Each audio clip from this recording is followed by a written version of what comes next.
Македонија станува една од најважните сообраќајни раскрсници на Балканот, со изградба на 6 автопати истовремено, голема модернизација на железничкиот сообраќај и над 25 нови авиолинии од Скопје и Охрид. Жестоката градежна офанзива продолжува и во летната сезона. По 2 нови автопати треба да се вози следната година. Интензивно се гради автопатот Охрид-Кичево, кој треба да биде пуштен во употреба во првиот квартал до година. На делови од овој автопат се вози и сега, а кон крајот на летото треба да биде пуштена и делницата од Врбијани до Извор. Исто така на почетокот на 2027-та треба да бидат пуштени и првите километри од автопатот Прилеп-Битола. Бехтел Јенка активно работи на делниците Тетово-Гостивар, Гостивар-Букујчани, а ќе се гради и на потегот од Букујчани до Кичево. По подолг период, тендерот за изградба на деценискиот проект Скопје-Блаце го доби домашната градежна компанија Гранит. Бизнисот задоволен од динамиката на вложување и изведба на патиштата. За нив тоа значи подобра комуникација, побрз транспорт и поголема конкурентност на македонските фирми. Очигледно е, нели, јавната инвестиција, јавните трошења.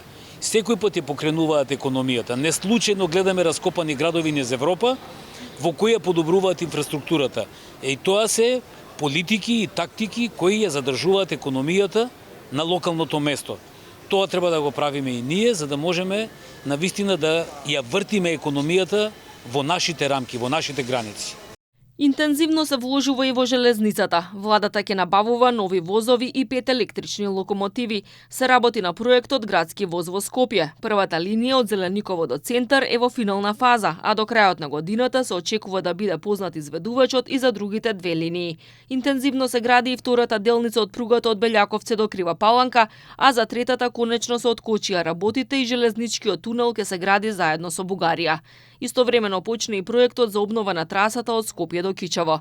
Еден од најважните проекти, брзата пруга од Табановце до Гевгелија, е почнат уште минатата есен, а предвидено е железницата целосно да биде готова во 2031 година.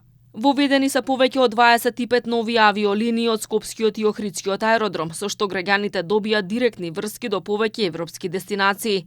Меѓу нив се летовите до Париз, Барселона, Лион, Бари, Неапол, Палермо, Прага, Келн, Амстердам и Виена, како и повеќе туристички и чартер дестинации. Доказ дека изградбата на патишта, пруги и гранични премини се во фокусот на надлежните е и тоа дека со ребалансот на државниот буџет се одвојуваат дури 100 милиони евра повеќе за оваа намена или вкупно 760 милиони евра.